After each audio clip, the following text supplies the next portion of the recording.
Morning with फ़िज़ा में खुशामदीद कहूँगी आप लोगों को। नाज़रीन, आज की भी सुबह जो है खुशगवार गुज़रे, आप लोगों के साथ अच्छा दिन गुज़रे, अच्छे अच्छे लोगों से मुलाकात हो, अच्छे काम हो, अगर कोई बिज़नेस करता है उनकी अच्छी डील्स हो, कोई अगर जॉब करता है उनका खुशगवार मूड गुज़रे, कोई उनकी प्रमोशन हो जाए, कोई उनको अच्छे मार्क्स मिल जाए, कोई बोनस मिल जाए।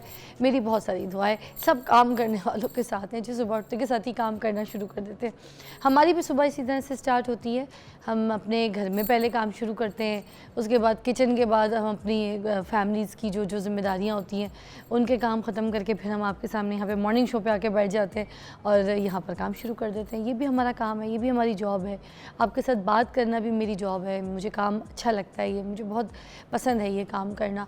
कल इत्तेफाक से मैं यहाँ पर पैकेजेस मॉल गई थी, तो वहाँ पर बहुत सारी जितनी भी फ़ैन्स, जितनी भी ख़वातीन और बहुत से भाई ऐसे आए तो आकर मुझे अप्रिशिएट कर रहे थे मेरे मॉर्निंग शो के लिए और बहुत ज़्यादा दुआएं दे रहे थे। मुझे बहुत अच्छा लगा क्योंकि जिस वक्त जिस प्रेजेंट सिचुएशन में आप काम कर रहे हैं उसका फ़ीडबैक जब आपको आपके जितने मिलने जुलने वाले आपके फ़ैन्स, आपके लोगों से मिलता है तो मुझे बहुत अच्छा लगता है।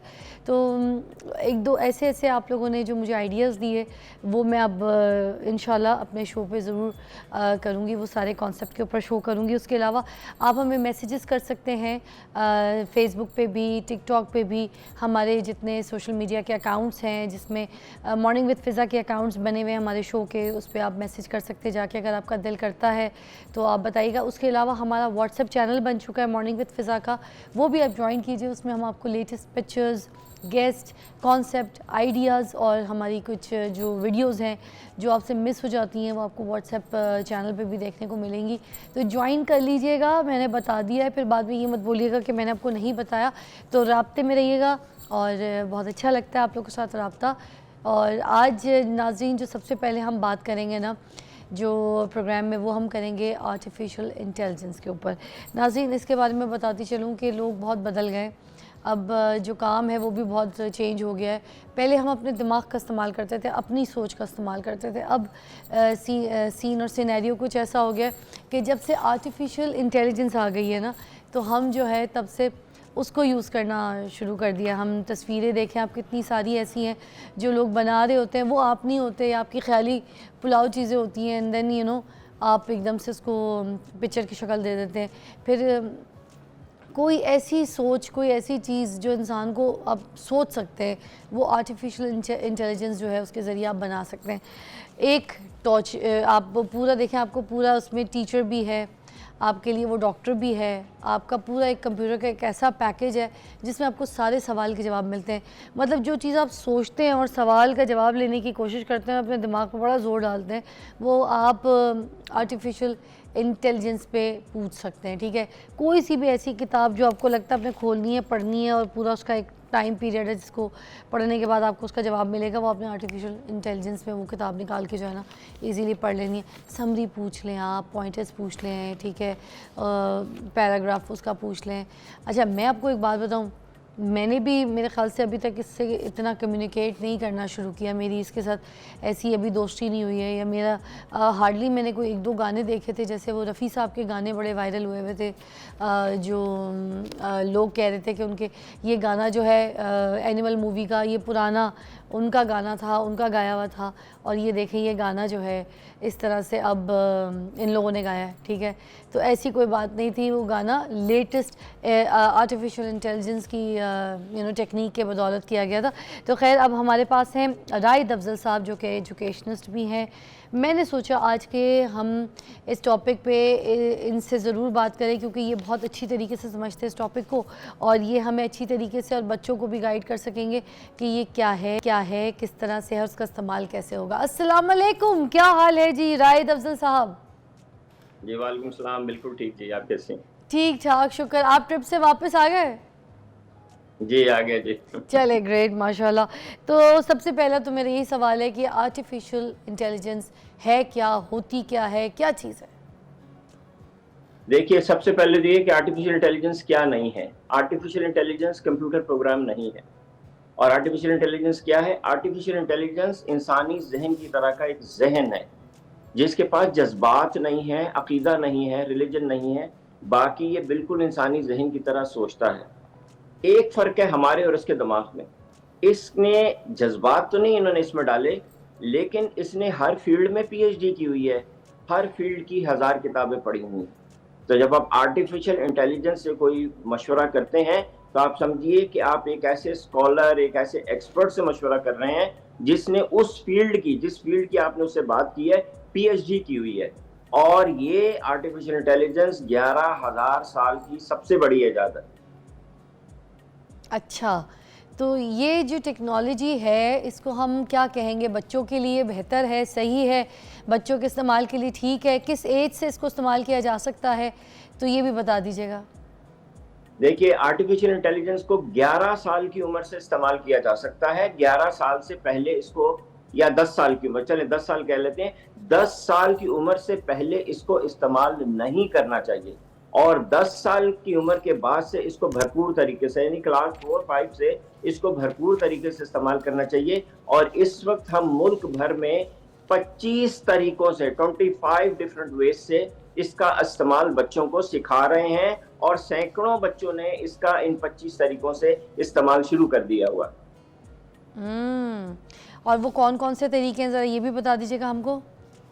देखिए, मैं जितने हमारे पास टाइम है मैं आपको बता देता हूँ। मेरे पास यहाँ लिखे हुए, ये थ्योरी नहीं मैं आपके साथ कर रहा, ये मैं सैकड़ों बच्चों को अब तक सिखा चुका हूँ।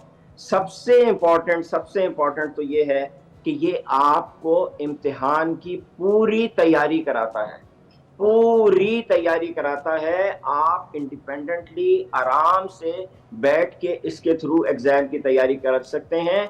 9th 10th 11th 12th ऊपर तक मतलब आपको ट्यूटर की जरूरत नहीं है राय साहब, मतलब ट्यूटर की हमें जरूरत नहीं है? बिल्कुल नहीं है, बिल्कुल नहीं है, बिल्कुल नहीं है। इस वक्त जो बच्चे ट्यूटर के पास जा रहे हैं, ट्यूशन सेंटर में जा रहे हैं, वो अपने पैसे भी जाया कर रहे हैं, टाइम भी जाया कर रहे हैं। आपको सिर्फ इसको खोलना है और इससे बातचीत करनी है। हमारे दोस्त हैं, टेक्नोलॉजिस्ट हैं, उन्होंने rehan.com पे जाएं, पूरी वहां पे चैट जीपीटी खास इस मकसद के लिए उन्होंने फ्री में बना के डाली है, जिसमें बच्चे पाकिस्तानी बोर्ड की तैयारी कर सकते हैं। और सैकड़ों बच्चों ने, सैकड़ों कम बोल गया, लाखों बच्चों ने पिछले 1 साल में एआई की मदद से तैयारी की है और किसी का भी बे ग्रेड से नीचे नहीं आया। सर, इसका मतलब है कि एआई जो है वो लर्निंग एक्सपीरियंस के लिए बहुत ज़्यादा अच्छा है, बहुत ज़बरदस्त लर्निंग एक्सपीरियंस। मैं आपको बताता हूँ, मुझे जब अब था कि मैंने आपके इस प्रोग्राम पे आना है, तो ऐसे मेरे दिमाग में, वैसे इस पे बहुत रेसिपी बनाता हूँ। इसका दूसरा इस्तेमाल है रेसिपीज। आप एक से एक रेसिपी बना सकते हैं। तो कल आपके प्रोग्राम में आना था तो मैंने इसको एक ऐसे ही दिया। मैंने इसको कहा कि मेरे पास सिर्फ आलू है, मुझे आलू की रेसिपी बताओ, लेकिन आलू की रेसिपी ऐसी बतानी है जिनमें से एक अमेरिकन हो, एक मैक्सिकन हो, एक रशियन हो, एक चाइनीज हो और एक पाकिस्तानी हो, और आलू सिर्फ इस्तेमाल हो और कोई चीज इस्तेमाल ना हो। यकीन कीजिए, इसने मुझे ऐसी जबरदस्त 5 ये रेसिपीज दी हैं कि जो अकल दंग रह जाती है कि इसने फौरन सोचा और फौरन वो 5 रेसिपीज बना के दे दी सिर्फ आलू की। अरे वाह, काश आलू भी बना के दे दिए होते। नहीं, अच्छा, मैं एक और चीज़ पूछना चाह रही थी राइट साहब, ये जो जॉब्स वगैरह है, इसमें कोई ख़तरा तो नहीं होगा, मतलब कि एआई की वजह से फिर जैसे अब एआई की एंकर्स भी आ गई हैं, ठीक है, तो कल को ये ना हो कि मेरी जगह एआई की कोई एंकर बैठी हो। अब ट्यूटर्स की जगह देखें ना, इसने एआई ने ले लिए, तो फिर मेरी जगह भी कोई ना ले ले, अस्तगफुरुल्लाह। डॉक्टर्स भी यही बैठे हो एआई, फिर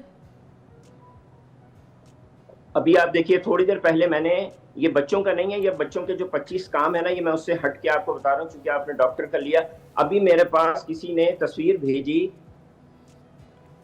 अभी किसी ने मेरे पास तस्वीर भेजी कि ये मुझे रैश हुई है, तो इतने अरसे से मुझे रैश है, आप मुझे बताइए ये रैश कौन सी है, इसके लिए मैं कौन सी दवाई इस्तेमाल करूँ, ऑर्गेनिक दवाई मैं कौन सी इसके लिए इस्तेमाल कर सकता हूँ। तो मैंने टोटल उस तस्वीर से इसमें डाला, इसने मुझे बताया कि ये पॉसिबली ये 3 टाइप ऑफ रैश हो सकती है। मैंने और सिम्टम्स लिए, मैंने कहा ये भी 7 सिम्टम है, ये भी सिम्टम है, ये भी सिम्टम है, तो इसने कहा कि इन 3 में से सिर्फ ये एक रैश है।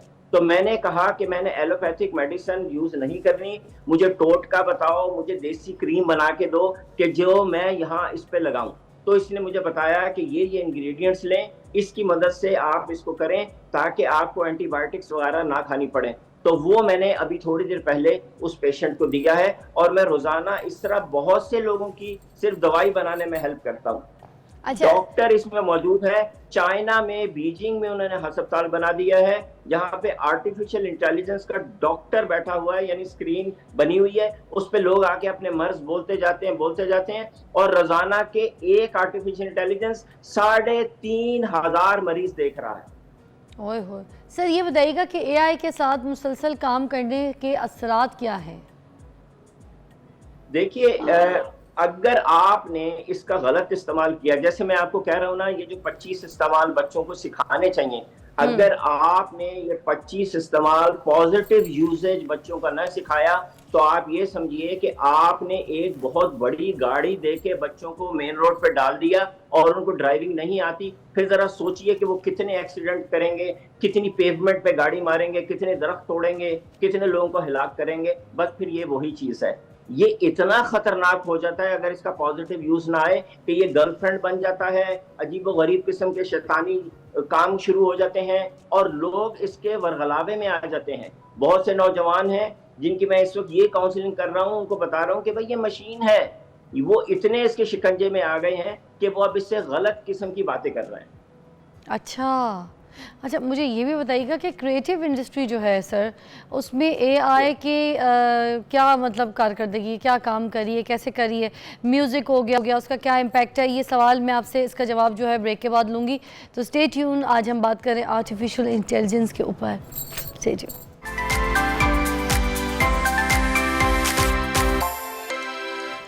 Welcome back to watching morning with Fiza. हमारे साथ मौजूद हैं रायद अफजल साहब जो कि एजुकेशनिस्ट है और आज हम बात कर रहे हैं आर्टिफिशियल इंटेलिजेंस के ऊपर। तो नाज़रीन, आपको सीरियसली सुनकर हैरत हो रही होगी, आई एम श्योर, क्योंकि अभी ब्रेक से पहले भी जो पार्ट में हमें सारा कुछ इन्फॉर्मेशन दी है रायद साहब ने, वो बहुत डिफरेंट है और हम अब वाकई बहुत ज़्यादा तरक्की कर रहे हैं। और किस तरफ से मैं आपको कहूँ कि किस तरफ से कैसी एजुकेशन, ऐसी रास्ते, ऐसी टेक्नोलॉजीज़ का पता चल रहा है कि बस हम उसके ऊपर चलते चले जा रहे हैं। अच्छा, मेरा आपसे सवाल ये था कि ये जो हमारी क्रिएटिव इंडस्ट्री है जिसमें आर्ट हो गया, म्यूज़िक हो गया, उस पर क्या इम्पैक्ट पड़ रहा है सर? ये भी ज़रा शामिल कीजिएगा गुफ्तगू में। सबसे पहले तो मैं आपको बताता हूँ कि 9 साल का बच्चा, ये मैं सिर्फ आपको एक मिसाल दे रहा हूँ, 9 साल का बच्चा, उसको हमने सिखाया कि आर्टिफिशियल इंटेलिजेंस की मदद से स्क्रिप्ट कैसे लिखते हैं, आर्टिफिशियल इंटेलिजेंस की मदद से लिरिक्स कैसे लिखते हैं, आर्टिफिशियल इंटेलिजेंस की मदद से म्यूजिक कैसे बनाते हैं और आर्टिफिशियल इंटेलिजेंस की मदद से वीडियो मेकिंग कैसे करते हैं। और अब वो 9 साल का बच्चा मुख्तलिफ कंपनीज और मुख्तलिफ स्कूलों के लिए प्रोमो वीडियोस बना रहा है 20-20 सेकंड की। 9 साल का बच्चा, 9 साल का बच्चा। वाह वाह वाह।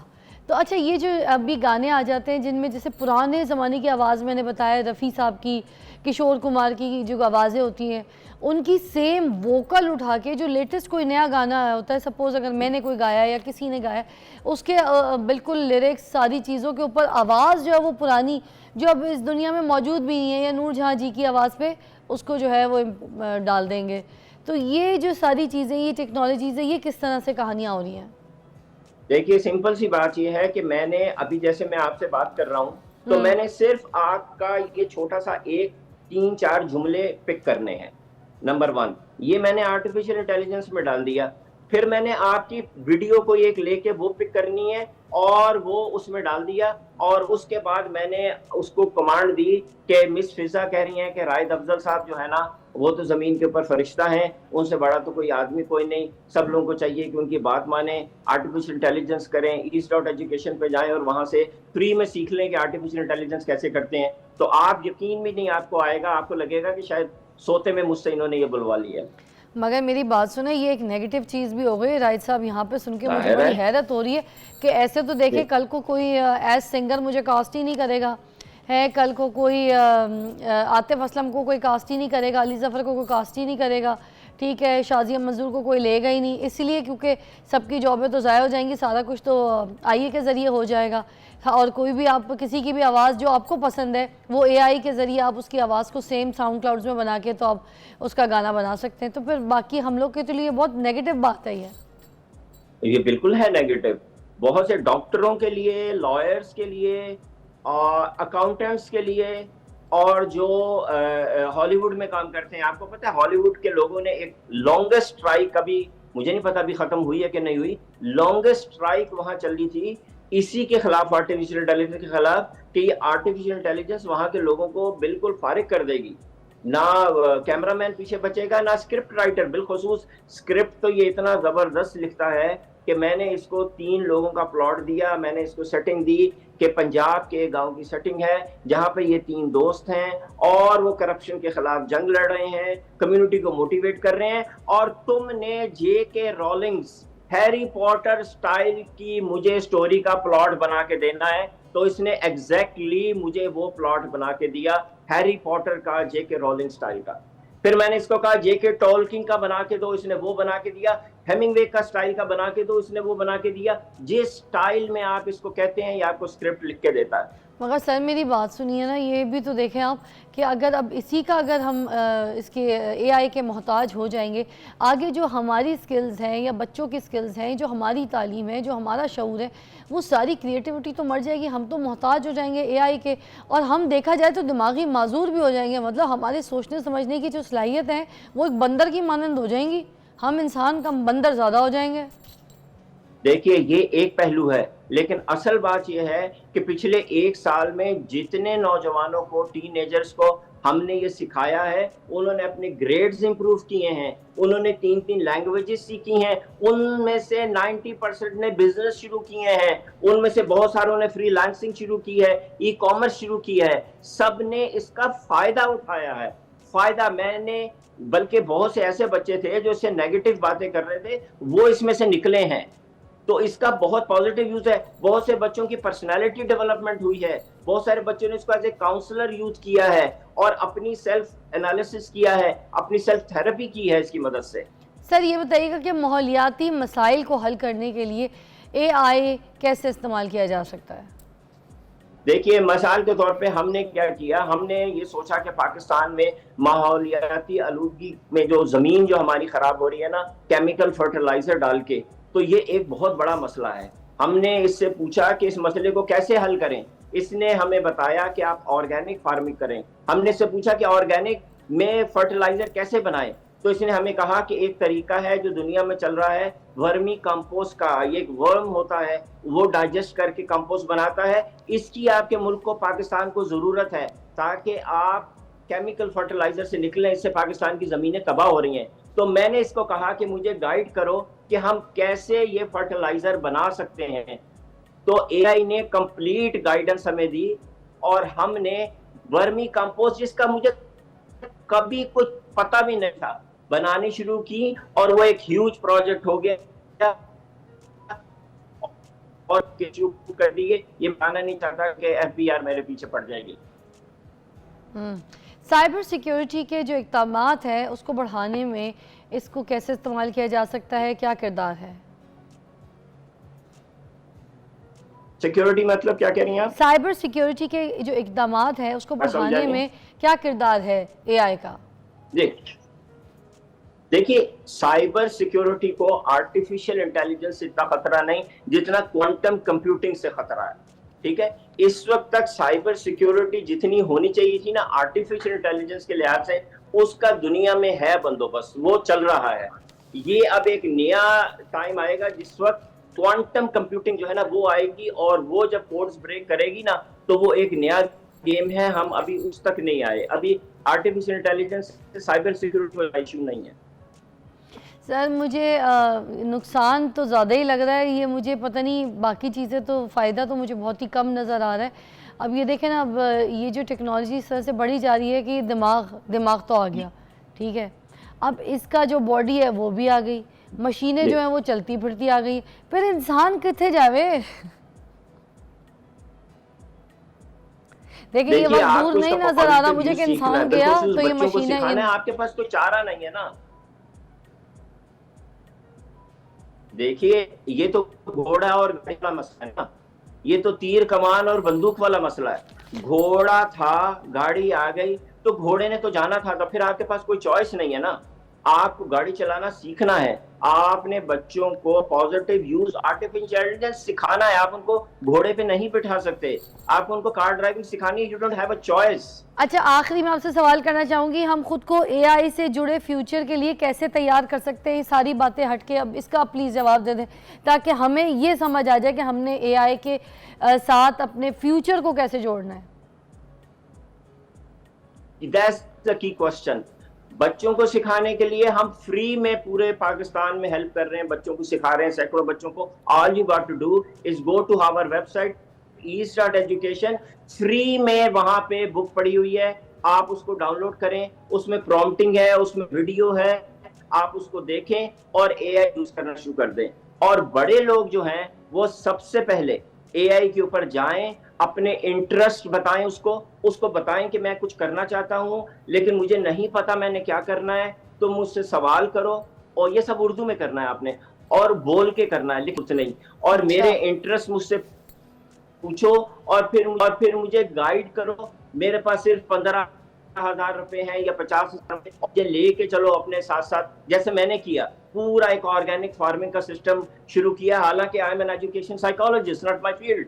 तो हर फर्द इससे गाइडेंस ले और अपना एक कैरियर पाथ इससे मिलकर डेवलप करे। बिजनेस कर रहा है बिजनेस करे, नई जॉब करनी है नई जॉब करे, फ्रीलांसिंग करना है फ्रीलांसिंग करे। थैंक यू सो मच राहिद साहब, बहुत बहुत शुक्रिया आपकी रहनुमाई का, आपकी गाइडेंस का। और ब्रेक लेंगे, ब्रेक के बाद हम आपको दोबारा ज्वाइन करेंगे। जहाँ तक मुझे समझ आया कि एआई का जो ये प्रोग्राम है, इसको आप पॉजिटिव भी तरीके से अगर इस्तेमाल कर सकते हैं तो फिर तो आपके लिए बहुत कारआमद है। मगर अगर इसका नेगेटिव अगर आप इम्पैक्ट देखें, अगर नेगेटिव तरीके से इस्तेमाल करेंगे तो वो फिर बहुत बुरा है। ठीक है, thank you so much, take a break.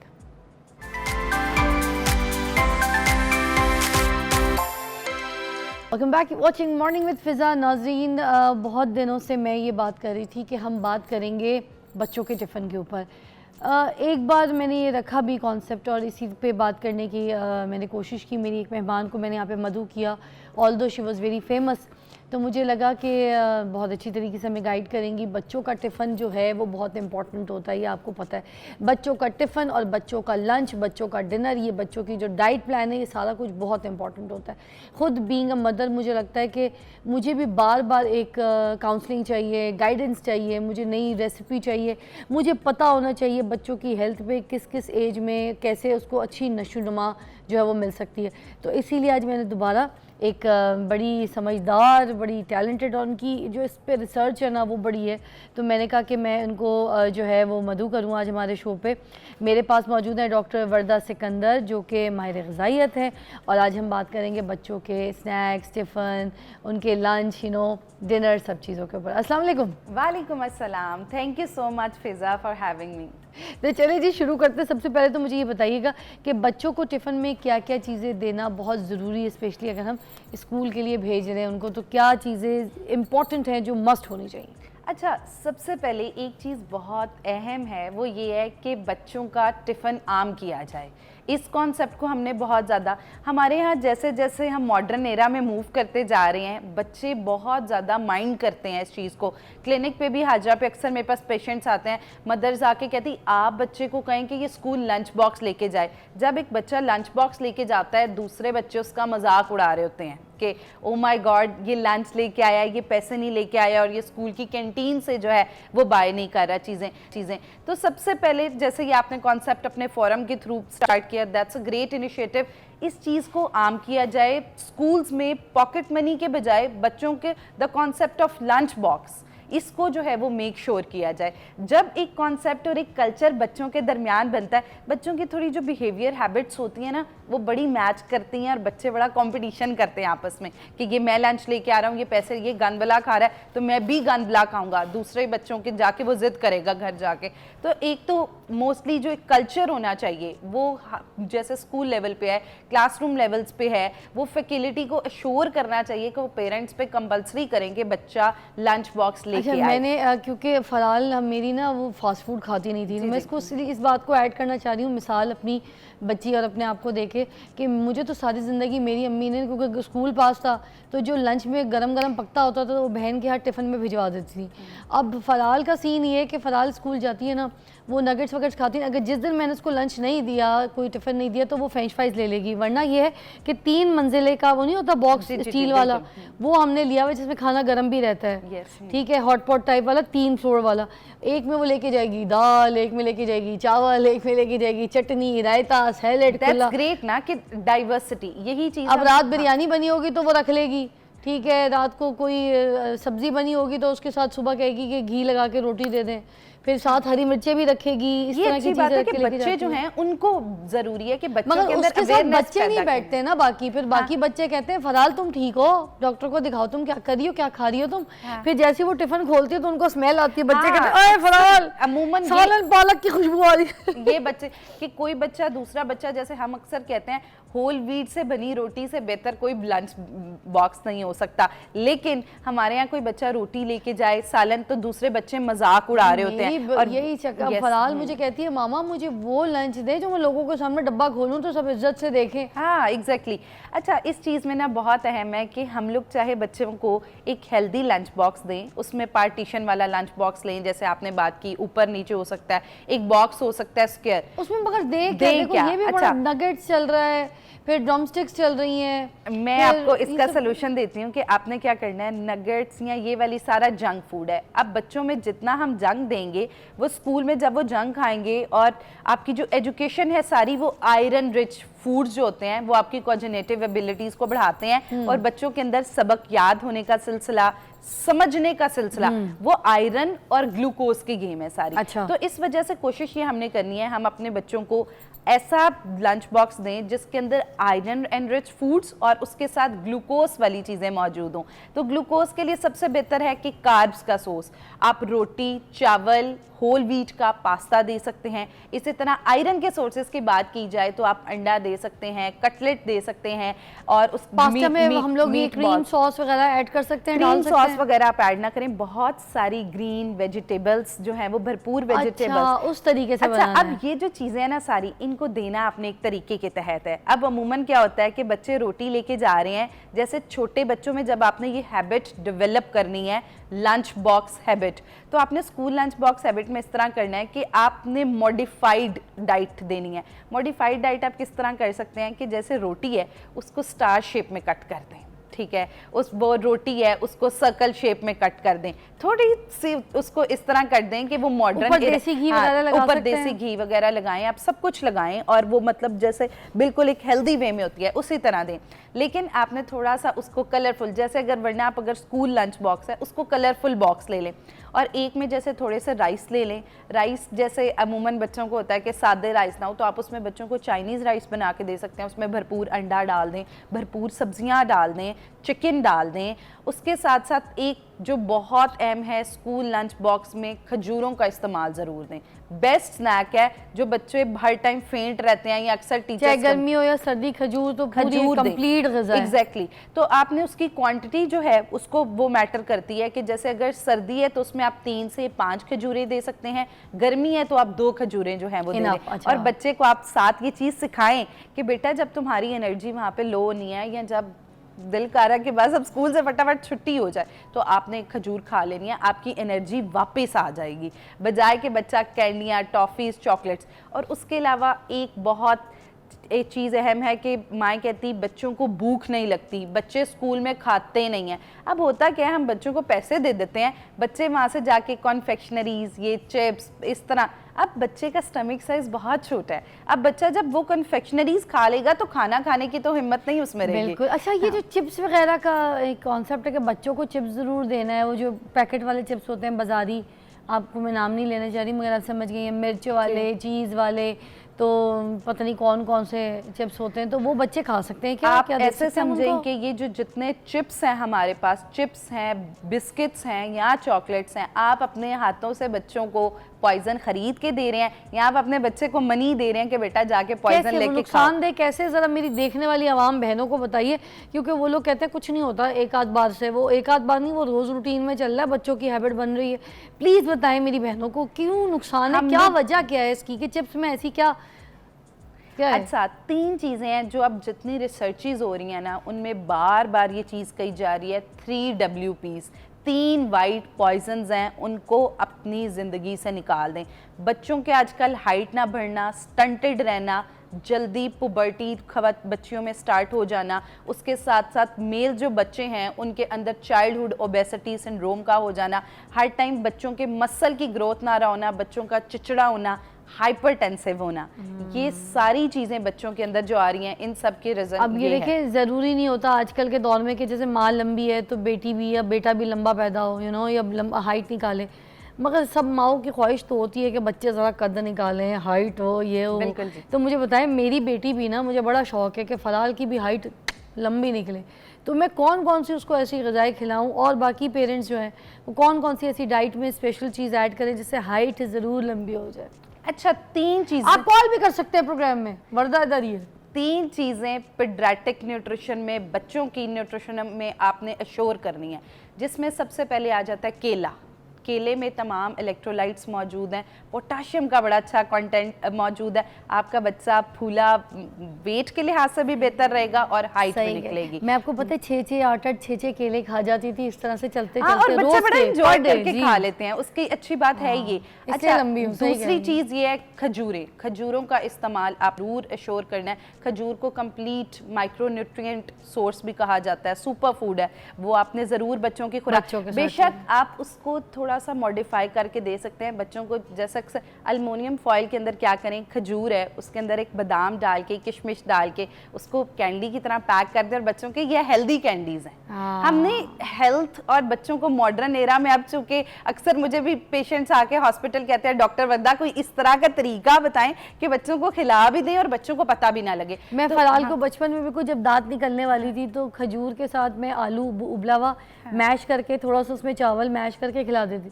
फिर कभी केला और खजूर मैश करके, तो छोटी सी इस तरह से ना लई बना के, तो ऐसे इसको डाइट देना शुरू की थी। हाँ, खाती वो थी। बेहतरीन विनिंग थी, डाइट है हाँ, ये बच्चों सही की। कह रही हैं। अच्छा, उसके बाद जो है वो थर्ड ऑप्शन जो है वो हमारे पास ये है कि होल व्हीट। अब बच्चों को अक्सर हम कह रहे होते हैं रोटी दे रहे हैं, चावल दे रहे हैं, बच्चों का वेट फिर भी नहीं बढ़ा, हाइट फिर भी स्टंटेड। देखिए, हमारे जिस्म को ज़रूरत होल व्हीट की है, गंदम की रोटी की।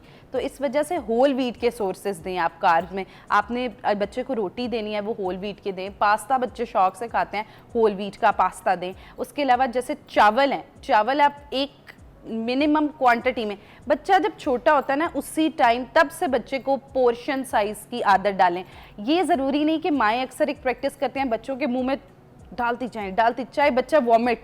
अक्सर बच्चों को गट प्रॉब्लम्स, ये जो अक्सर बच्चे खा रहे होते हैं, कुछ खाया गर्ड हो गया, फ़ौरन उल्टी या उबकाई आ गई, दूध पिया फ़ौरन उबकाई। वो जब आप बच्चे को ज़बरदस्ती फूड हैबिट्स उसके अंदर डेवलप करते हैं, मैं तो ऐसी भी माएँ देखी हैं, बच्चों को मुंह में ज़बरदस्ती खिला दी तो वो उल्टी कर देती है। वो कहते हैं अब तू यही खाएगा, तूने थूका है ना वाला, अब तू यही खाएगा, तू देख। मैं भी और तेरी- मैंने मैं एक ब्रेक ले लेना मुझे। जी। ये सारे एक्सपीरियंस आपने बताने हैं, हमें सारी डाइट भी बतानी है।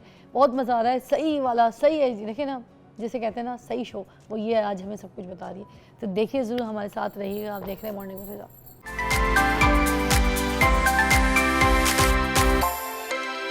Welcome back, you watching morning with Fiza. हमारे साथ मौजूद है वर्दा, और हमें बता रही हैं कि बच्चों के टिफ़िन में क्या क्या चीज़ें होनी चाहिए, बच्चों की डाइट में, बच्चों के नाश्ते और बच्चों की सारी ग़िज़ाओं में कौन कौन सी ऐसी चीज़ें जिससे उनकी हाइट बढ़ सकती है, उनका वेट जो है वो पुट ऑन ना भी करें, एक्टिव भी रहें। क्योंकि अच्छा, मोटा बच्चा भी बड़ा मसला हो जाता है।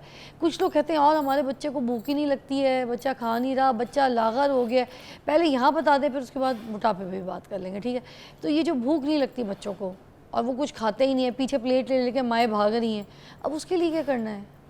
अच्छा, इसमें सबसे ज़रूरी चीज़ है कि बच्चों को भूख अगर नहीं लग रही तो इसमें सबसे बड़ी वजह होती है बच्चे की गट में मसला है। बच्चे के अंदर जो हार्मोन हमें भूख लगवाता है, ग्रेलिन, वो वाला हार्मोन अनएक्टिव हुआ हुआ किसी वजह से।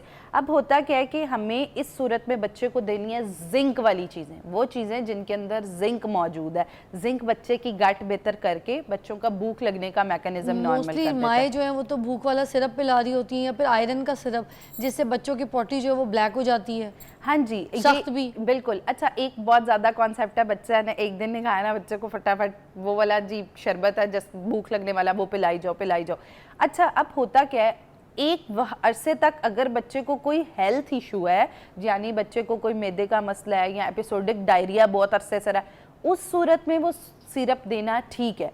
लेकिन बिला वजह बच्चे की हैबिट डेवलप कर देना जी, बच्चे को अब उसके सेल्फ मेडिकेशन हुई ना, हाँ। जाके फौरन बस सिरप लिया, भूख लगे, भाई मेरा बच्चा भूखा, भूख ही नहीं लगती उसको, कोई भूख लगने का सिरप दे दे, इस तरह मानती हैं। और एग्जैक्टली ऐसे ही है। अच्छा, करना क्या है कि अब आप लोगों ने भूख लगने के ज्यादा सिरप बच्चों को इस्तेमाल नहीं कराने। बच्चों को अगर आपने सप्लीमेंट देना है, अव्वल तो 18 साल तक मैं कहती हूँ नो सप्लीमेंट्स, बच्चों की खुराक से आप चाहे बच्चों की चीजें, मल्टीविटामिन्स की जो हाँ, ये गोलियां अगर बच्चे शोलियां को ये कोई खानी, ये भी हेल्थ नहीं। इशू नहीं है तो आपको सप्लीमेंट की तरफ जाने की जरूरत नहीं। बिला वजह बच्चा खाना नहीं खाता, बच्चे को सप्लीमेंट दे दो। बच्चा खाना नहीं खाता, कोई भी फॉर्मूला तो मिल्क भूख के बच्चे लिए को, क्या हाँ। होना चाहिए? अच्छा, फिर भूख क्या के- शरबत पिलाएं, अच्छा, क्या खिलाएं? आपने बच्चों को अगर भूख नहीं लगती तो उसके लिए सबसे जरूरी है कि आयरन एनरिच्ड और जिंक एनरिच्ड चीजें।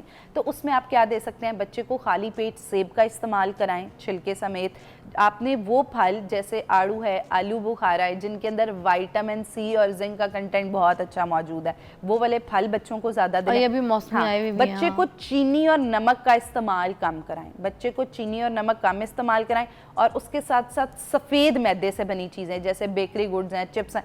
और खाने के वक्त उससे 2 घंटे पहले बच्चे का कोई स्नैक नहीं, कि बच्चा चिप्स खा रहा है उसके फौरन बाद बच्चे को खाने की प्लेट ये दे तो दें, बड़ी मुमकिन सख्ती ही हो नहीं। जाएगी बच्चे के लिए यार। अच्छा, ये भी तो देखो, बच्चा भी तो देखिए, बच्चा है। आपने अगर बच्चे को अरे स्नैक वाली हैबिट जो है वो आप जरूर दें, आप बच्चे को स्नैक दें, लेकिन दिन में एक दफा। किस टाइप का स्नैक्स दे अच्छा, सकते स्नैक हैं? आप किस आलू लिमिट की तक? चिप्स बना के दे दें, घर में आप स्टीम बना के दे सकती हैं, होममेड नूडल्स सैंडविचेस खा बना सकते सकते हैं हैं, बच्चे, नूडल्स? हाँ, होल व्हीट पास्ता खा सकते हैं। जो नूडल्स हैं, आप लोगों ने एक चीज मेक श्योर करनी है जिसके ऊपर लिखा है MSG, मोनोसोडियम ग्लूटामेट।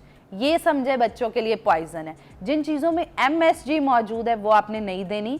उसके अलावा अगर आपने प्रोसेस की तरफ जाना है तो होल व्हीट पास्ता है, आप वो बच्चों को ज़रूर दे सकते हैं। उसके साथ साथ सैंडविचेस घर बना के दे दें, होममेड बर्गर्स बना के दे सकते हैं। अच्छे बीफ के अंदर आप पैटी बनाएं, अंदर बहुत भरपूर सलाद लगाएं और सॉस के बजाय बच्चे को योगर्ट जो है उसके अंदर, अच्छा, उसकी जैसे सॉस कुछ फ्लेवर अदरक लहसुन मायोनीज वगैरह ये सब दे सकते हैं? मायोनीज और जितनी भी सॉसेज हैं उनके अंदर फैट का कंटेंट बहुत ज्यादा और उनमें भी MSG मौजूद ठीक। होता है। अच्छा, टाइम क्योंकि हमारे पास खत्म हो गया, रात का भी जल्दी से बता दीजिए। बच्चों को रात को सोने से पहले दूध वगैरह में कोई चीज़ शामिल करके देना ठीक है? ये जो कोई फ्लेवर मिल्क होता है ये सब कुछ ये ठीक है, या बस सादा दूध ज़बरदस्ती पिलवाएं? अच्छा, सादा दूध पिलाएं, लेकिन अगर बच्चा सादा दूध नहीं पीता तो फ्लेवर के लिए आप फलों का इस्तेमाल कर सकते हैं, जैसे मिल्क शेक्स जो हैं वो इस्तेमाल कर सकते हैं। खजूर, लोटस सीड्स हमारे पास होते हैं, फूल मखाने, वो, और इनका पाउडर बना के आप रखें खोपरे का, वो बच्चे को मिक्स करके हम दूध के अंदर मिला के फ्लेवर के लिए दे सकते हैं। लेकिन जो कंपनी के फ्लेवर्स होते हैं वो आप बच्चों को दूध के अंदर बिल्कुल क्या ना बात दें। है जी, थैंक यू सो मच। बहुत अच्छा लगा आपसे मिलकर, आपकी बातें सुनकर। बीइंग अ मदर मैं तो खुद इन चीज़ों पे अब इम्प्लीमेंट करूँगी, तो आप भी कीजिए। आपकी भी औलाद है, आपके लख्ते जिगर आपके लिए आपका फ्यूचर है, आपका सहारा है, और आपकी मोहब्बत है, आपका प्यार है, आपका इश्क है, उनका ख्याल कीजिए। आपको बहुत सवाब भी मिलेगा और आपके बच्चे जो है ना आगे सेहतमंद रहेंगे, हेल्दी लाइफ जिएंगे, खुशहाल रहेंगे, और इसकी खुशी सिर्फ आप ही को हो सकती है। तो अच्छी माँ बनिए, अच्छे अब्बू बनिए और अच्छी ग़िज़ा दीजिए। Take a break.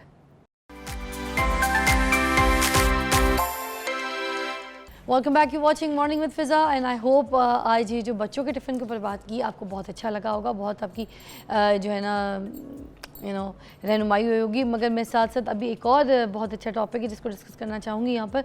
ये जो फूड की एलर्जी होती है, कुछ लोगों को कहते हैं ना कि हम खाते हैं यार इससे हमें खुजली हो जाती है, बंद गोभी हम नहीं खा सकते, बादी होती है, बैंगन नहीं खाएंगे वो भी बादी होती है यार, उसकी वजह से मैं जो है ना मेरा होठ स्वेल हो जाते हैं, मेरी स्किन अजीब हो जाती है, आँख के नीचे सूजन हो जाती है, ऐसी बहुत सारी चीज़ें। या फिर समटाइम्स कुछ लोगों को ये पता ही नहीं चलता कि हमें कौन सी ऐसी सब्ज़ी, फ्रूट्स, कौन सी ऐसी चीज़ जो हम खा रहे हैं तो उससे हमें एलर्जी है और हम कुछ ना कुछ किसी न किसी परेशानी का बीमारी का शिकार हो रहे होते हैं।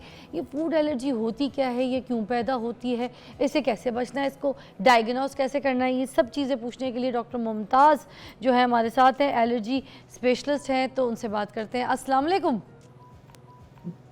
वालेकुम सलाम। कैसी तबीयत है जी मुमताज़? सब ठीक है, खैरियत है? जी अल्हम्दुलिल्लाह। मुझे बताइएगा कि जो बच्चे और बड़े हैं इनमें आम फूड एलर्जी क्या क्या पाई जाती हैं, कौन कौन सी पाई जाती हैं? अच्छा, आपने बड़ी अच्छी बात से शुरू की कि बाज़ औक़ात लोग कहते हैं कि मुझे इससे एलर्जी होती है, मुझे इस तकलीफ़ होती है इस फूड से। तो फूड एलर्जीज़ डिफरेंट किस्म की होती हैं और ये कुछ तो ऐसी होती हैं जो बच्चों में डेवलप होती हैं, कुछ ऐसी होती है जो with the passage of time हमारी लाइफ टाइम में कुछ डेवलप होती हैं, और ये मुख्तलिफ़ किस्म के खुराकों से हो सकती हैं। लेकिन इसमें जो मेन टाइप्स है, जो मेजर एलर्जेंस है या फूड एलर्जीज़ है, वो तकरीबन 8 किस्म की खुराकें हैं, 8 किस्म की चीज़ें हैं जिससे फूड एलर्जी हो सकती है, जिसमें सरपरस्त एग्स हैं। एग में चूँकि प्रोटीन है, वो एग प्रोटीन या येलो या वाइट के प्रोटीन से बाज़ लोगों को एलर्जी होती है। फिर बाज़ लोगों को दूध और दूध की बनी हुई अशिया से एलर्जी होती है, जो अक्सर बचपन में शुरू होती हैं और कुछ अरसे बाद एडल्टहुड में ये ख़त्म भी हो जाती हैं। और कुछ पीनट्स हैं, जैसे मूंगफली या बादाम या इवन ट्री नट्स, वालनट्स वगैरह, इससे भी लोगों को एलर्जी होती है। और बहुत आम किस्म की एलर्जी जो है वो फ़िश या शेल फिश या सी फूड से भी हो सकती है।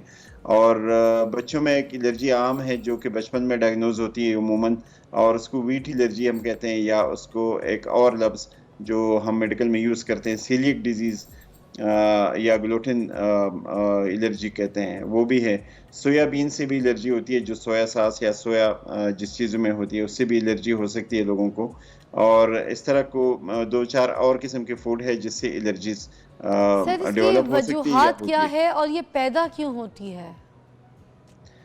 इनकी 2 किस्म की मेन रीजंस है। एक तो को कहते हैं फूड एलर्जी, जो इम्यून सिस्टम की वजह से होती है, और एक नॉन इम्यून सिस्टम की वजह से होती है। मींस जिसमें आईजीई एक इम्यूनोग्लोबुलिन है, अगर उसके रिएक्शन से, उसके ज़्यादती से अगर एक एलर्जी है तो वो सीवियर किस्म की हो सकती है, और उसको हम इम्यूनोग्लोबुलिन मेडिएटेड एलर्जी कहते हैं। दूसरा अच्छा। है कि नॉन आईजी इमीडिएटेड या नॉन इम्यून मीडिएटेड, ये थोड़ा सा लो किस्म की एलर्जी होती है, और ये भी स्किन और डाइजेस्टिव सिस्टम को इन्वॉल्व कर सकता है। दूसरा मैं बताना चाहूँगा कि 2 ब्रॉड किस्म की इसकी क्लासिफिकेशन ये है कि एक फूड एलर्जीज़ है, एक फूड इंटॉलरेंस है। दोनों बिल्कुल डिफरेंट चीज़ें हैं। फूड एलर्जीज़ जो है ये सीवियर किस्म की हो सकती है, और कभी-कभी ऐसे हालात भी आ सकते हैं जैसे कि आपने शुरू में बताया कि आँखों का सूजन और कभी सांस की तकलीफ और डेथ तक भी बात जा सकती है। लेकिन जो फूड इंटॉलरेंस है वो कॉमन होती है, वो अक्सर जैसे अच्छा। आपने बात की कि लोग कहते हैं मुझे गैस हो जाता है किसी खाने से, या मुझे पेट में दर्द हो जाता है, ये माइल्ड किस्म की एलर्जीज होती है। ये बेसिकली फूड इंटॉलरेंस है। जैसे हम इरिटेबल बाउल सिंड्रोम कहते हैं, अक्सर औकात किसी खाने से बंदे को ब्लोटिंग हो जाती है पेट में, या गैस हो जाता है, इसको हम फूड इंटॉलरेंस कहते हैं। तो अच्छा, ये 2 ये वाली डिफरेंट जैसे चीज़ें हैं। आपने बात क्योंकि अब छेड़ ही दी है तो मैं आपसे ये भी पूछना चाहूँगी, मोस्टली लोगों को कभी-कभी दूध से फ़ोबिया होता है। कुछ ऐसे लोग हैं दूध देखते ही ना वॉमिट कर देते हैं, दूध सूंघेंगे तो बस वॉमिट कर देंगे। कुछ लोगों को दूध से भी बड़ी एलर्जी होती है, जवान हो जाते हैं, बड़े हो जाते हैं। ये फ़ोबिया जो है ये एलर्जी ही की फॉर्म है या फिर ये कुछ और है?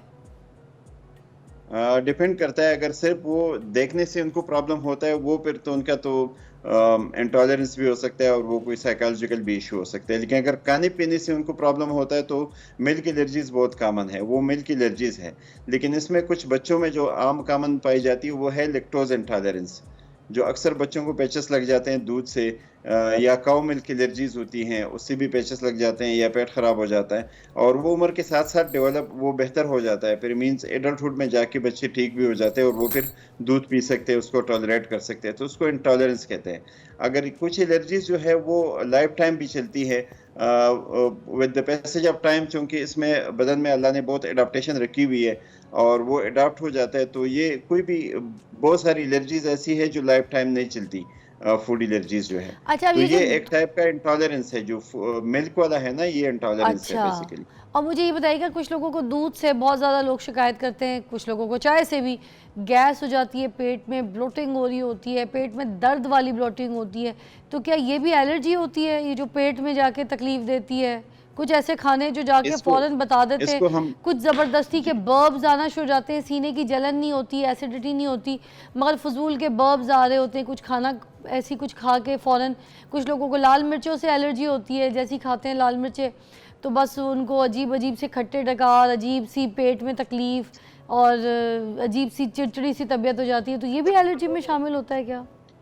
जो एब्डोमिनल सिम्टम्स है ना, गैस्ट्रिक सिम्टम्स जिसमें आते हैं, जिसमें उल्टी आना या जैसे ब्लोटिंग होना या पेट में दर्द होना, ये मोस्टली अमूमन तौर पे ये इंटॉलरेंस के निशानियां होती हैं। और जो एलर्जीज के सिम्टम्स है वो है कि जैसे ज़बान का सूज जाना, स्किन पे रैशेज आना, सांस की तकलीफ हो जाना या चेहरे पे रैशेज आना और इचिंग, बॉडी पे इचिंग का होना, ये एलर्जीज के साइन सिम्टम्स है। और जो ब्लोटिंग, गैस का होना, कभी कभी नाजिया का फील होना किसी खुराक को खाते हुए, और वो जो तो डॉक्टर इंटॉलरेंस साहब है ये पता वो कैसे हर वक्त चलता है नहीं होती। डॉक्टर को कि इनको, इस पेशेंट को इन इन फूड से जो है वो बहुत सीवियर एलर्जी है? डायग्नोस कैसे होता है? टेस्ट क्या होता है उसका? फूड एलर्जीज यूजुअली डायग्नोज, एक तो बंदे को खुद पता होता है कि मैं ये खुराक खाऊं तो मुझे एलर्जी होती है। एक तो पहली डायग्नोसिस और अच्छी तो यही होती है कि जो फूड आप खाते हैं आपको पता होना चाहिए, या आपको अक्सर पता होता है कि मुझे अगर पीनट से मैं खाऊं तो एलर्जी होती है। एक तो ये है कि आप वर्बली उनको डायग्नोज करते हैं। अगर आपको नहीं पता कि किस फूड से आपको एलर्जी है या किस किस्म के प्रोटीन से आपको एलर्जी है, इसके लिए 2-3 किस्म के टेस्ट है, जिसको एक स्किन प्रिक टेस्ट कहते हैं, जो कि उमूमन हमारे पास national institute of health Islamabad में ये फैसिलिटी अवेलेबल है। जो हमारा एलर्जी सेंटर है वहाँ पे हम स्किन प्रिक टेस्ट करते हैं और मुख्तलिफ किस्म की एलर्जीज वहाँ पे हम डायग्नोज करते हैं। दूसरा ये है कि स्किन पैच टेस्ट है और कुछ ब्लड टेस्ट भी होते हैं जिसमें से आप एलर्जीज को डायग्नोज करते हैं। जैसे मैंने बात की सीलिएक डिजीज़ का, तो उसमें हम आईजीई लेवल को देखते हैं, या जनरल एलर्जीज में भी आईजीई लेवल देखा जाता है। फिर आईजीए, एक इम्यूनोग्लोबुलिन ए है, वो देखा जाता है इसकी गैस्ट्रिक एलर्जीज के लिए। तो मुख्तलिफ टेस्ट अवेलेबल है, कुछ पाकिस्तान में है कुछ नहीं है, लेकिन जो कॉमन एलर्जीज के टेस्ट है वो अवेलेबल है। क्या एलर्जी जो है वो जेनेटिक भी होती है कि आगे जो बंदा है उसको नस्ल दर नस्ल वो एलर्जी ट्रांसफ़र हो जा रही है? मगर इसका सवाल मैं आपसे ब्रेक के बाद लूँगी। साथ रहिएगा।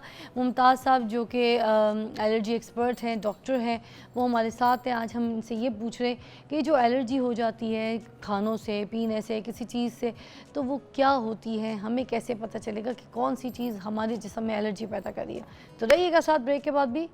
आई विल बी बैक।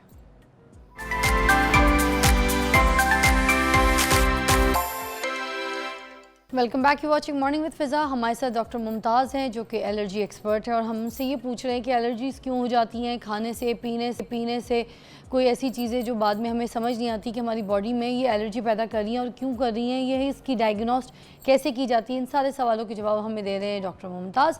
मुमताज़ साहब, मैं आपसे पूछना चाह रही थी कि ये जेनेटिक भी होती है एलर्जी, कि आपकी आगे नस्ल दर नस्ल ये एलर्जी जो है वो पहुँचे, उन तक ट्रांसफ़र होती जाए? जी बिल्कुल, कुछ एलर्जीज हेरिडिटरी भी हो सकती है, जिसको हम जेनेटिक कहते हैं या हेरिडिटरी कहते हैं, और वो आगे नस्लों में चलती है। लेकिन ज़रूरी नहीं कि सारी एलर्जीज या सारे बच्चों में वो नज़र आ जाए, और कुछ ये होती है कि with the passage of time develop होती हैं। तो ये दोनों पॉसिबल है, दोनों इसकी जो काजेज़ है वो पॉसिबल है। अच्छा, तो इसके लिए क्या फिर कौन सी ऐसी मेडिसिन्स हैं या कि उसका इलाज है, वो क्या है? क्या तजवीज़ करते हैं आप लोग? सबसे पहले इलाज तो ये है कि अगर किसी को पता हो कि जिस चीज़ से उनको एलर्जी है उसको अवॉइड किया जाए जितना हो सके, और अगर ना पता हो तो टेस्ट करा के या डॉक्टर से मशवरा करे, ताकि वो उनको पता चले कौन सी एलर्जी है, किस फूड से एलर्जी है। और इलाज इसका, एलर्जी का जो है 2 किस्म के इलाज है। एक तो इमरजेंसी ट्रीटमेंट है, जिसमें अगर आपको एलर्जी हो तो आप डॉक्टर के पास जाएं, आपको एंटी एलर्जिक गोली ले लें, और अगर आप उसका सवेयर किस्म का रिएक्शन हो तो वो कोई इंजेक्शंस भी लगा सकते हैं आपको, एंटी एलर्जिक या एड्रेनालिन या सालोकाटिप वगैरह।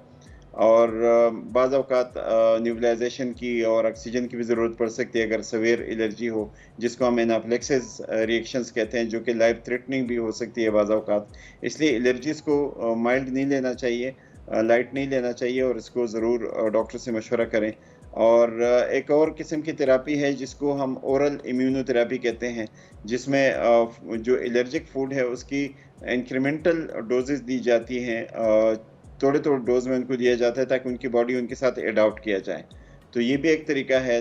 तीसरा तरीका जो एलर्जी वैक्सीन है, बाज़ औक़ात हम प्रोटीन एलर्जीज़ में एलर्जी वैक्सीन भी देते हैं, या जैसे डस्ट पॉलन्स के लिए एलर्जी वैक्सीन देते हैं, वो भी सॉर्ट ऑफ इम्यूनोथेरेपी है जिसमें इंक्रीमेंटल हम डोजेस बढ़ाते हैं और आहिस्ता आहिस्ता उनकी बॉडी उसके साथ अडॉप्ट की जाती है। मुमताज़ तो ये साहब, दो जैसे किस्म ये की थेरेपी है। लाइफस्टाइल चेंज हुआ है, हम अपनी डाइट उस तरीके से नहीं लेते जैसे लेनी चाहिए थी, माइक्रोवेव में खाने गर्म कर रहे होते हैं, फिर ये जो गंदम है इसके ऊपर एक स्प्रे हो रहा होता है, प्लास्टिक के बर्तन जो है उनमें चीज़ें हम रख रहे होते हैं, पानी प्लास्टिक की बोतलों में भर के हम ले जाते हैं गाड़ी में, धूप में हीट में काफ़ी दिन पर देर तक पड़ी रहती है, 1.5 दिन पड़ी रहती है मिनरल वाटर की बोतल, हम वो पी रहे होते हैं। तो क्या इन सब चीज़ों की वजह से भी होती है एलर्जी? डेफिनेटली ये जो बर्तन है स्पेशली प्लास्टिक वाले, ये सारे फूड ग्रेड नहीं होते। इसमें कुछ ऐसे मटेरियल से बनती है जो कि एलर्जीज काज कर सकते हैं, जो कि बॉडी को नुकसान दे सकते हैं। उसमें केमिकल्स भी होते हैं, केमिकल कोटेड भी होते हैं, इसलिए उनसे भी एलर्जी हो सकती है। और जो डेवलप्ड है कंट्रीज़, वहाँ पे तो जितनी भी प्लास्टिक की चीज़ें यूज़ होती है वो टेस्ट भी की जाती है और वो फूड ग्रेड होती है। उसमें आम प्लास्टिक से वहाँ पे चीज़ें नहीं बनाई जा सकती। लेकिन हमारे जैसे कंट्रीज़ में तो ये क्वालिटी नहीं मेंटेन की जाती, इसलिए बर्तनों से और लो क्वालिटी की जो चीज़ें हैं उनसे एलर्जी, अगर उसमें फूड डाला जाए, खुराक डाला जाए तो उसमें एलर्जीज डेवलप हो सकती है। अच्छा, मुझे बताइएगा, ये जो दवाइयाँ हम पीते हैं, कुछ लोगों को एंटीबायोटिक से एलर्जी होती है, कुछ किस्म की कुछ ऐसी स्पेसिफिक दवाइयाँ हैं एंटीबायोटिक में भी जो कोई ले सकता है। कोई डॉक्टर्स हमेशा पूछते भी, आपको पता भी होगा, आप भी डॉक्टर हैं, कि पेशेंट से पहले पूछा जाता है कि आपको इस वाली दवाई से एलर्जी तो नहीं है, आपको फ़लानी दवाई से एलर्जी तो नहीं है। तो ये कौन सी एलर्जी होती है? मतलब दवाइयों में भी कोई एलर्जी होती है जो पेशेंट को पता होता है कि उससे उनके सिम्टम्स में कोई बॉडीज़ में कुछ चेंजेस आ जाते हैं? बिल्कुल, दवाइयों के ये साइड इफ़ेक्ट्स में है। और इनकी जो दवाइयों के साथ एक नोट आता है, एक कागज़ आता है, उसमें सारी चीज़ें लिखी होती हैं और डॉक्टर्स को अमूमन पता होता है कि किस किस्म की दवाई के इंग्रीडिएंट से किसी को एलर्जी हो सकती है कि नहीं। और जैसे बाज़ लोगों को एंटीबायोटिक जो सेफालोस्पूरिन है, इससे सीवियर किस्म की एलर्जी होती है, इसलिए उनको बताया जाता है कि आपने आइंदा सेफालोस्पूरिन नहीं लेनी। बाज़ लोगों में जो जिस तरह G6PD डिफिशिएंसी है, उनमें कुछ मेडिसिन तो बिल्कुल लाइफ टाइम मना होती है कि आपने ये दवाइयाँ नहीं लेनी, और उसका लिस्ट अमूमन डॉक्टर उनको देते हैं कि ये आपने जब भी दवाई लेनी है तो ये लिस्ट आप साथ रखें और डॉक्टर को बताएं कि ये आपने दवाइयाँ नहीं लेनी। तो बाज़ केमिकल्स हैं, दवाइयाँ हैं जिनकी खाने से, जिनकी यूज़ करने से लोगों को एलर्जी हो सकती है, और ये एक कॉमन चीज़ है, बहुत कॉमन है।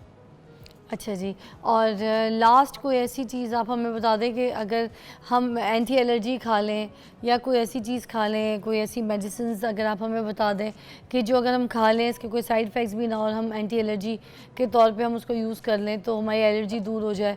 Is that okay? Like anti allergy की मैंने जैसे आपसे गोली पूछी कि अगर हम ये खा लें तो ठीक रहेगा एलर्जीज़ के लिए?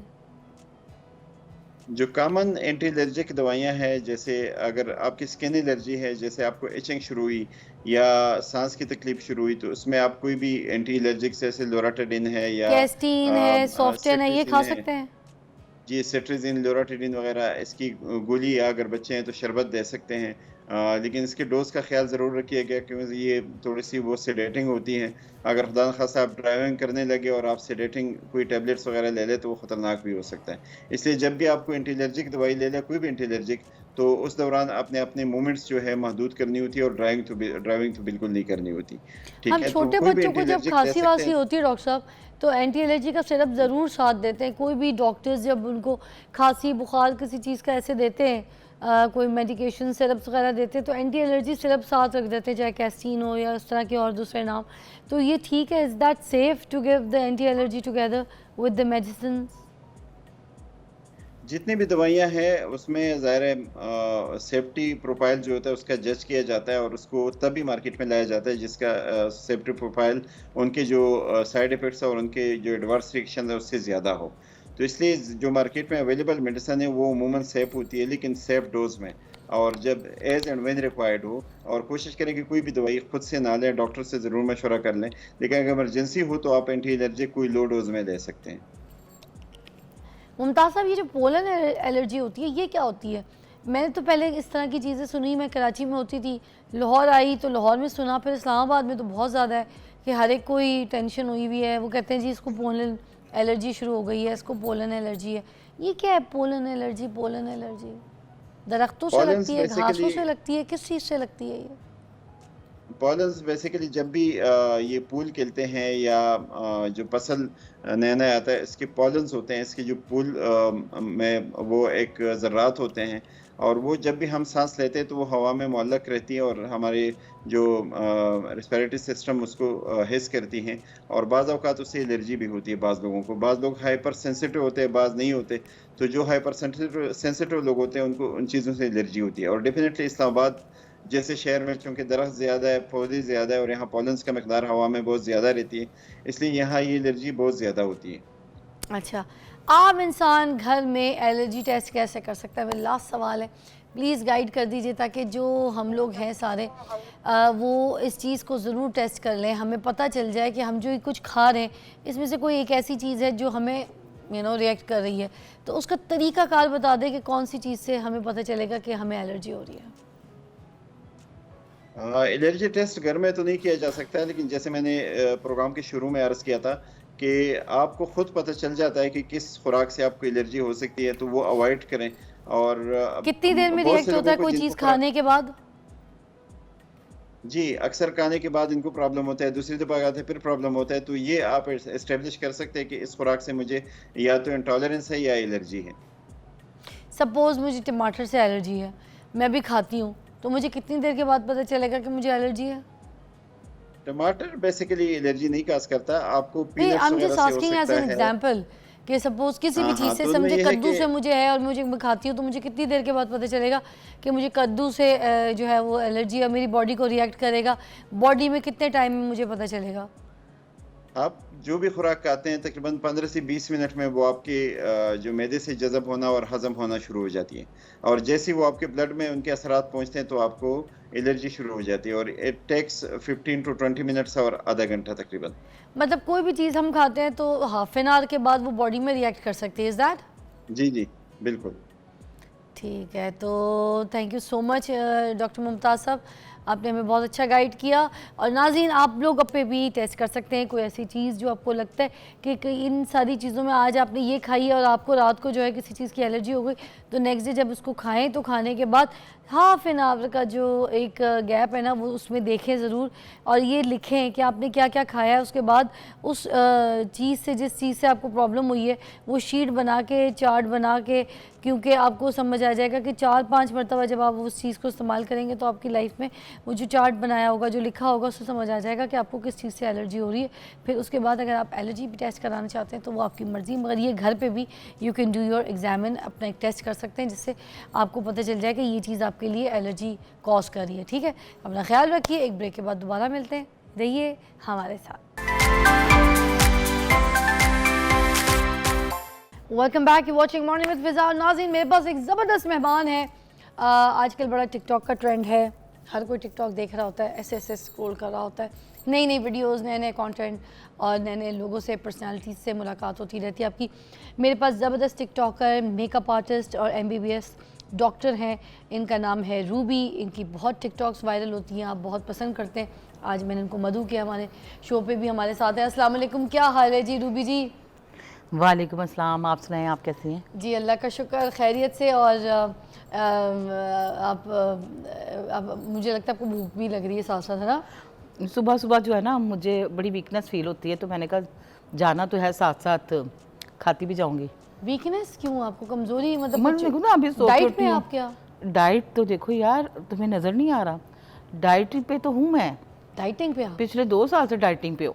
अच्छा रूबी जी, वैसे एक बात है, ये जब अगर आप डाइटिंग पे है ना, तो ये जो आप ये जो बिस्किट्स वगैरह खा रही है ना, जी, अच्छा जी। आम भी आप खा रही हैं, चाय भी है? एक मिनट नज़र ना लगा देना, नहीं, मतलब नहीं, कुछ खास नहीं है इसमें। नहीं नहीं, नजर नहीं लगाऊंगी, अल्लाह। नहीं नहीं भाई, आपने मुझे गलत ले लिया, पास आ जाओ आपके। आजे आजे आजे, अच्छा सॉरी।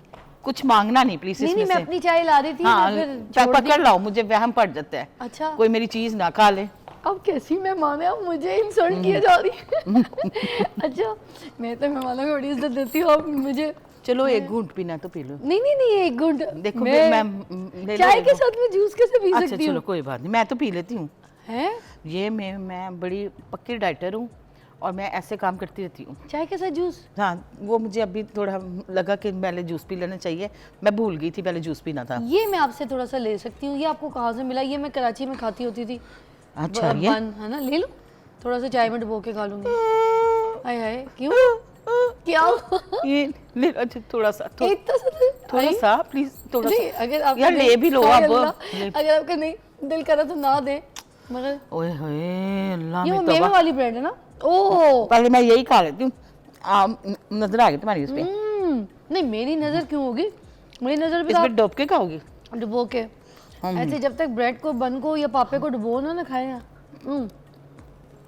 अच्छा, तो आप MBBS डॉक्टर भी है ना?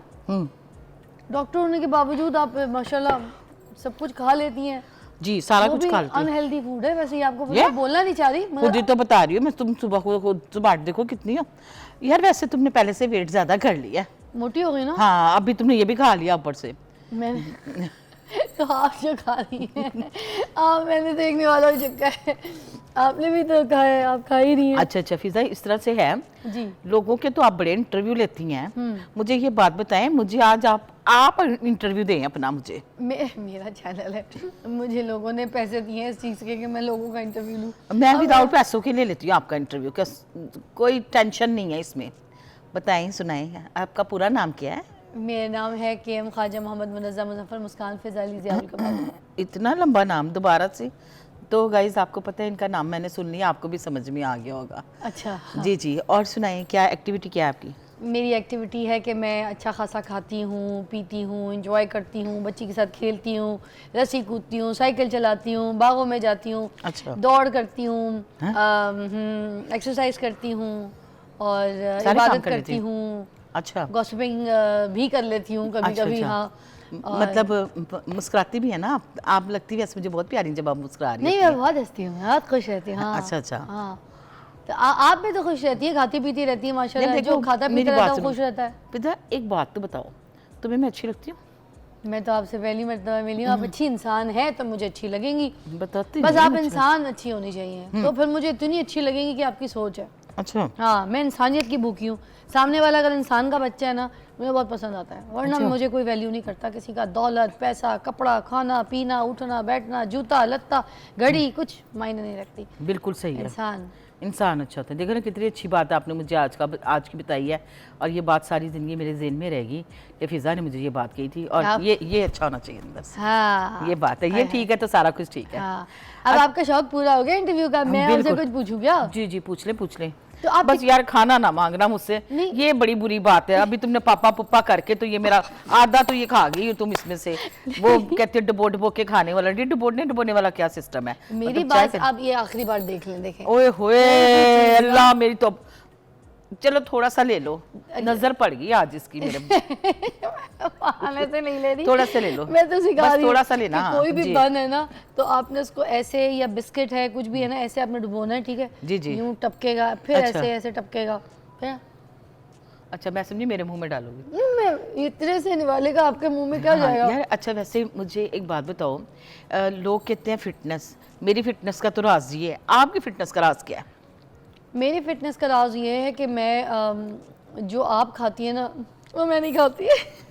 अभी तो खा लिया, देखें नाजरीन आप खुद इस चीज़ के गवाह हैं कि फिजा ने अभी ये मेरा पूरा जो है ना, ये पूरा खा गई हैं, इतना ज़्यादा खा गई हैं, और अभी और भी ये प्रोग्राम के बाद में मुझे कहेंगी प्लीज़ दे दो, मैंने डोबा लगा के खाना है। डोबा लगा के खाने में तो सुखाया, मैंने इल्ज़ाम लगा दिया। अच्छा जरा मैं इनको अपने शो के मूड में लेकर आती हूँ, क्योंकि जी, जी। यहाँ पर इनका मूड मेरा इंटरव्यू करने का है, जबकि मैंने इनको एज अ गेस्ट बुलाया है। जरा मैं इनके बारे में जानूँ, आपको बताऊँ कि ये हैं कौन, इनकी क्या क्वालिटीज़ हैं और किस तरीके की पर्सनैलिटी है। तो फिर जानते हैं ना ब्रेक के बाद। आप रहिए हमारे साथ, रूबी जी भी हमारे साथ है।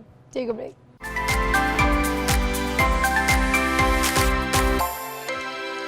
Welcome back, you watching morning with Fiza. नाजरीन अभी ब्रेक से पहले हम हंस रहे थे, खेल रहे थे, मैं इनसे बात कर रही थी, मुझे छेड़ रही थी, मैं इनको समझने की कोशिश कर रही थी, because she is my guest, she is TikToker as well, she is doctor MBBS as well, and you know makeup artist भी हैं। मगर अभी ब्रेक पे जो मेरी इनसे बात हुई है ना, मुझे एक चीज़ पे इतना शदीद अफसोस हुआ है कि आपको बता नहीं सकते। और मुझे इतना पता है कि जिस जिस इंसान के अंदर इंसानियत है वो भी मेरी भी बात सुनकर ना बहुत हर्ट फील करेगा। अब वो स्टोरी क्या है, वो बात क्या है, मैं आपको अभी सुनाती हूँ उन्हीं की ज़बानी। मुझे बताइए ज़रा, लोगों को भी बताइए, देखने वालों को, कि ये जो आपको लोग छेड़ते हैं, बॉडी शेमिंग के ऊपर आपसे बात करते हैं, आपको ताने मारते हैं, चलते फिरते कोई चीज़ फेंक देते हैं आपके ऊपर, कोई पत्थर फेंक देगा, कोई लकड़ी मार देगा, कोई पानी फेंक देगा, कोई ऊंची ऊंची आवाज़ों में गंदे लफ्ज़ों से पुकारेगा, तो ये सारी चीज़ें आपको कैसा फील करती हैं, ओवरकम कैसे करती हैं इस चीज़ से? फिज़ा देखो, हर बंदे को पता होता है मैं कैसा हूँ। अब यहाँ पे लोग बहुत तंग करते हैं, आपको लेके आपके ऊपर ताने कसते हैं, वो मोटी जा रही है, वो टैंक जा रहे हैं, ऐस बकरा इत्यादि क्यों नहीं कुर्बान कर देता। आप बिलीव करें, यू कांट बिलीव इट, मेरा इतना दिल दुखता है। आपके पीछे से वो तान लगाएंगे, फजूलियात वाली बातें करेंगे। वो ये नहीं देखती है कि एक विवाह औरत कैसे सर्वाइव कर रही है, सिंगल पेरेंट कैसे सर्वाइव करते हैं। हमें बहुत से काम करने पड़ते हैं आउट ऑफ वे जाके, लेकिन मैंने फील किया कि ये दुनिया आपको जीने नहीं देती किसी भी हाल में।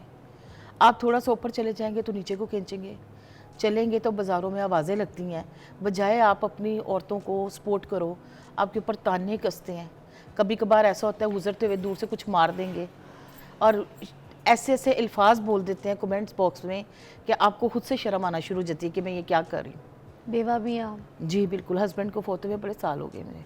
अकेले ही सब कुछ कर? जी मैं अकेले सब। फैमिली सपोर्ट करती है आपको? नहीं, फैमिली नहीं सपोर्ट करती। ये सोशल मीडिया की लाइन में मेरा कोई फैमिली मेंबर जो है ना वो सोशल मीडिया में नहीं है। ये तो आप बेवा हैं, आपके कोई घर वाले? नहीं, कोई घर वाले देखो सपोर्ट? फाइनेंशियली तो फिजा मुझे कोई प्रॉब्लम नहीं है, लेकिन जो फैमिली सपोर्ट होती है ना, जो फैमिली गैदरिंग होती है, उसमें मुझे सपोर्ट नहीं किया जाता। क्या कहते हैं आपको?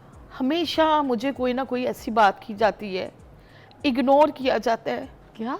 Properly ignore. लोग झूठ बोलते हैं कि टिकटॉकरों को बड़ी सपोर्ट होती है, बड़ा कुछ होता है, पर मेरी फैमिली सपोर्ट नहीं करती। मेरी फैमिली ये बोलती है कि ये क्या काम है। मुझे कोई अवार्ड मिलता है, मेरे फैंस खुश होते हैं, मेरी फैमिली नहीं खुश होती। रिसेंटली मेरी फैमिली में एक फंक्शन था, मैं एक नुक्कड़ पे बैठी हूँ और मुझे कहा गया कि ये वाली टेबल छोड़ दो, यहाँ पे लड़के वालों ने खाना खाना है। यानी मैं कोई गलीज़त हूँ? बड़ी चीज़ें दुख देती है इंसान को, बड़ी चीज़ें ख़राब करती हैं। आपका ये वेट आपने कब से बढ़ाया? यार ये वेट मेरा ना 5 साल से बढ़ा है। मैंने ना मल्टीपल सर्जरीज हुई हैं, 3 से 4 सर्जरीज मेरी हुई हैं। स्टेक्टमी हुई है, ओपन कोलेस्टेक्टमी हुई है, अपेंडिक्स हुई है, तो आपको पता है फिर वो वेट एक्सटेंड हो जाता है। और मेरे हस्बैंड को वफात पाए हुए, फिज़िकली आपको पता है रिलेशनशिप ना हो तो आपको पता है फिर वेट एक्सटेंड होता जाता है। तो हस्बैंड फोर्थ हुए भी मेरे तकरीबन 22 साल हो गए, 22 से 23 साल। एक टाइम ऑफ पीरियड होता है लाइफ का। मैं सिंगल रहती हूँ, सिंगल मैं खाती हूँ। अगर मैं कोई ग्रुप भी बनाती हूँ तो आपको पता है आजकल कहाँ ग्रुप चलते हैं। ये जो बॉडी शेमिंग के ऊपर बात करते हैं आप लोग, ये जो आवाज़ें कसते हैं, ये जिस तरह से इस बकरीद में इसकी कुर्बानी कर दो, ठीक है, ये टैंक किधर जा रहा है, ये किस तरीके के लफ्ज़ हैं। अपनी माँ या अपनी बहन या अपनी औलाद अगर वेट बढ़ा ले, या माँ का कोई ऑपरेशन, कोई सर्जिकल ऐसे कोई इश्यूज़ हैं जैसे इनको हैं, मैं पिछले 5 साल से पहले ही ऐसी नहीं थी, मेरे से भी पतली थी, ठीक है, और अब अगर इनको ये सारे इश्यूज़ हो गए, तो क्या अगर आपकी माँ का ऑपरेशन हो जाए, आपकी माँ को कोई हेल्थ इश्यूज़ हो और वो मोटी हो जाए, तो अपनी माँ को टैंक कहेंगे, अपनी माँ को मज कहेंगे, हैं, अपनी माँ को भैंस कहेंगे, क्या कहेंगे, हथनी कहेंगे अपनी माँ को, इन लफ्ज़ों से पुकारेंगे अपनी माँ को। कोई शर्म और गैरत है आप लोगों को? किस किस्म के लफ्ज़ों का इस्तेमाल चुनाव करते हैं आप लोग एक औरत के लिए? वो टिकटॉकर है, वो सोशल मीडिया के लिए काम करती है, वो कुछ भी करती है, वो उसकी अपनी लाइफ है। वो क्या पहनती है, वो क्या ओढ़ती है, वो किस तरीके से दिखती है, वो मोटी है, वो पतली है, वो काली है, वो पीली है, वो नीली है, that's none of your business. अपने आप से मतलब रखा करें, अपने गिलेबान में झांक के देखें कि खुद की औकात क्या है, खुद की पर्सनैलिटी क्या है, खुद कितने लंगूर के बच्चे हैं आप लोग जो आगे किसी औरत को इस तरह की लफ्ज़ों से पुकारते हैं। आप लोगों को शर्म नहीं आती है? मेरे मुंह से फिर कुछ निकलेगा, फिर मैं बोल रही हूँ कि मैं कुछ बकवास कर दूंगी, इससे बेहतर मैं ही इजाज़त लेती हूँ। मगर बॉडी शेमिंग के ऊपर बात करना छोड़ दें। अपनी बहन, अपनी माँ, अपनी बेटी को रख के सोचा करें किसी के लिए इस तरह के गंदे लफ्ज़ लिखते हुए। मोटी लड़कियों को लिख रहे सेक्सी लिख रहे हैं, हॉट लिख रहे हैं, या मज लिख रहे हैं। थोड़ी माँ, थोड़ी बहन, थोड़ी मैं ही खुदा हाफिज। कुछ कहना नहीं चाह रही इसलिए खुदा हाफिज।